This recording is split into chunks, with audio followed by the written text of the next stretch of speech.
Okay, I'm back again. I want to take this conversation about trust deeper than before. If you watched my previous video about trust, I talked about my view of trust issues and also a couple of keys to work through it. But I want to speak more about the impact that trust has, as in lack of it, or breaking it, or creating it. That's 3 ideas at least. So if you haven't watched my videos before, I tend to do these spontaneous ones when I really get agitated or also invited. And in fact, this was follow up to a conversation I had with somebody yesterday.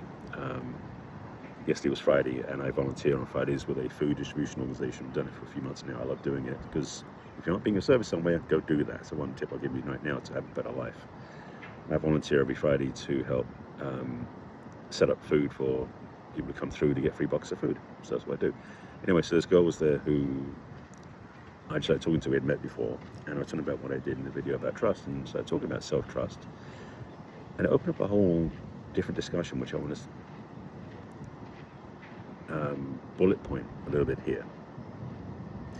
Because, yeah, self-trust is an important quality, absolutely. And frankly, for most of us, we don't even think about it.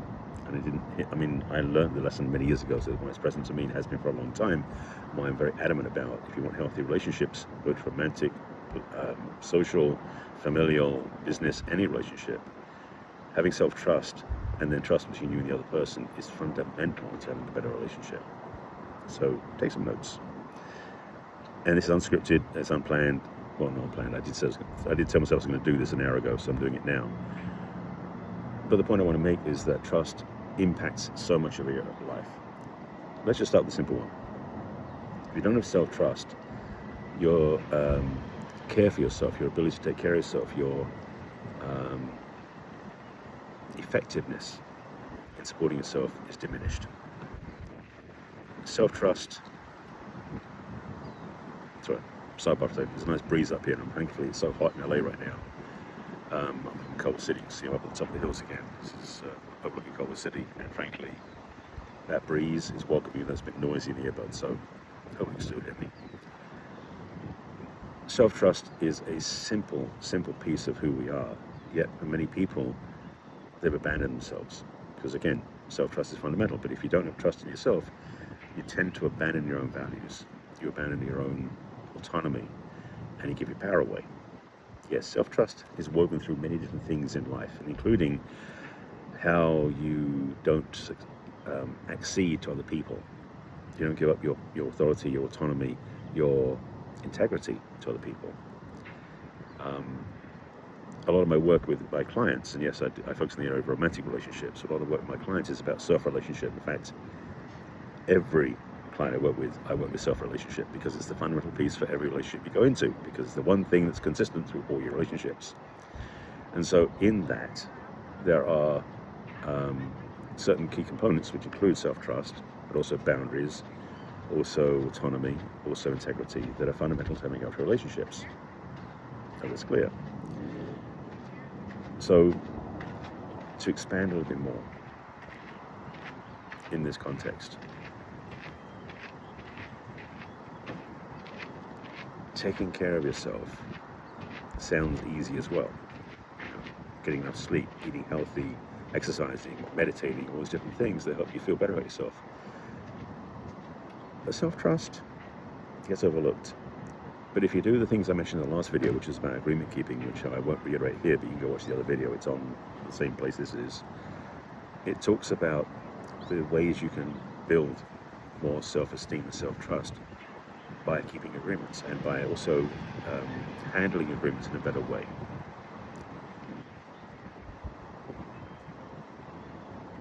On top of that,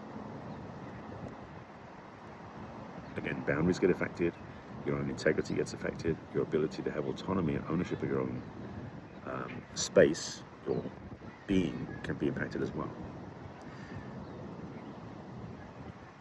There's another piece which I want to speak to, is when your self-trust is diminished, because it's not necessarily gone, but it's diminished, you don't consistently trust yourself with what you do, what you say, what you feel, then you become swayed easily by other people. You become a slave to other people's opinions. You become a sheep to other people's direction. you become less self-guided because you don't trust what you tell yourself. So how can you invest in being self-guided if you don't trust what you tell yourself? Doesn't make sense, does it? So, as simple as it is vital that you really do work in the area of trust in servicing yourself. As I said, in relationship especially, I'm thinking I want to approach this, because the thing with relationships, it's two people usually. Some places it's three. I'm not going to get into that conversation. But when you have a relationship with somebody else, there is often a push-pull energy between the two partners. And the challenge is, oftentimes what makes relationships suck is when there's an attachment to one being right and one being wrong. When you don't trust yourself, it's hard to be right. And I don't mean that in the righteous indignation, I'm right, you're wrong, screw you, but in terms of being aligned with your integrity. So if you have a different opinion with your partner, and you don't trust what you believe to be true, or you don't trust what you thought, or you don't trust what you said, you don't have you don't have a leg to stand on. And you'll be swayed by the other person's belief, strength of voice, upset, anger, or anything else. Why do I know this? Because I did that in my relationships many times in the past. I sucked in standing my ground in my partnerships. I would accede to what they wanted to the point where they got fed up with me because I didn't stand in my ground and make my own choice in the relationship. And so my integrity and my self-esteem and my self-trust went out the window. Maybe that's why I'm so adamant about helping my clients with this. Speaking of something leading into something else I want to talk about is I've created a couple of assessment quizzes on my website, and one of which I want to talk about, which is the self-relationship assessment. It's the deeper of the two. The other one's a relationship readiness assessment, which is an quote easier one. It's a simpler questionnaire that you go through and you get a little email from me. But the other one is a much deeper self-reflection. It's 7 different areas of life, including self-trust and boundaries and integrity, because they're all tied together, and some other areas too. So 7 areas. But it basically gives you a chance to reflect on how the relationship with yourself is doing. How are you being with yourself? Because if you have that sorted, every relationship outside of you improves. How many times have you got to say that? I hope you get this point, it's kind of clear. Your ability to stand in your integrity, to stand in your truth, governs how effective you are in relationships of any sort. So, I'll tell you we're able to get those in a second. But so the self-relationship assessment became out of my realization that what I was telling people about relationships was so external, it wasn't working. It's the internal piece where the real work is. So the self-relationship assessment, and if you go to my site is my name, barryselby.com. But if you go to barryselby.com/self-quiz, because it's not yet on my homepage, but you'll be there soon. So again, barryselby.com, my name.com/self-quiz. That is a review and a self-reflection, that's a good word, about where you are in your journey and what aligns up for you. And it also gives you clues and hints. In fact, you get a whole downloadable PDF, free gift from me to you, with ideas, tips, and guidance you can use in your life to improve those 7 different areas so that you actually become a better partner, either now or in the future. So if you're feeling like you want to be a better partner, this teaching I'm talking about self-trust is fundamental if you don't really got that figured out. But also that self-relationship assessment that I've got on my site, again, the barryselby.com/self-quiz, will give you a chance to reflect and real workable, actionable steps you can take with your own life.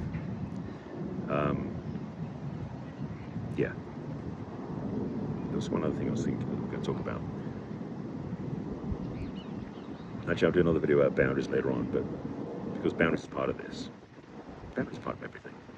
But self-trust is too. The thing I would say is that all these other things I'm talking about, like I talked about disappointment a couple of years ago after the England loss. And England's playing later today in the runner-up game, so I'm going to probably watch that, England against France. But these pieces all weave together. So self-trust is a fundamental piece, same as integrity, same as boundaries, all these different components. They're not just very standalone pieces, they tend to overlap. So if you're not working on one of them, it'll impact the rest of them. It's like having a cartwheel like the wheel of a cart is round, but if one of the pieces is missing, it's very uneven, doesn't run very smoothly. So if you don't have all of those areas working together, which talk about in the self-quiz, then you'll find your relationship ability is limited. Your ability to have healthy relationships is limited. Your ability to thrive in your own relationship with yourself is limited. But there are ways through. It's a lot of work I teach in my own coaching, but also that's why I say do the assessment, because that will get you started on your own road without my help. If you want help, reach out to me. If you have any thoughts about this video, what it talks about, please put some comments below. This is posted by the time you watch this on most of the platforms. So Facebook, Instagram, TikTok, maybe LinkedIn as well. Most of those, you can message any of them. So if you want to reach out to me, just message me. And please, I do value comments. Share it out with your friends. Like it and all those sort of things. The usual social media requirements. Like, subscribe, all that stuff. Yeah. But do the quiz. Go to my website. Go to my website /self-quiz. Again, homepage doesn't have it on it yet. But once you're on the website, have a look around. There's some good stuff out there for you. And I'll talk to you again. Take care of yourselves. Bye.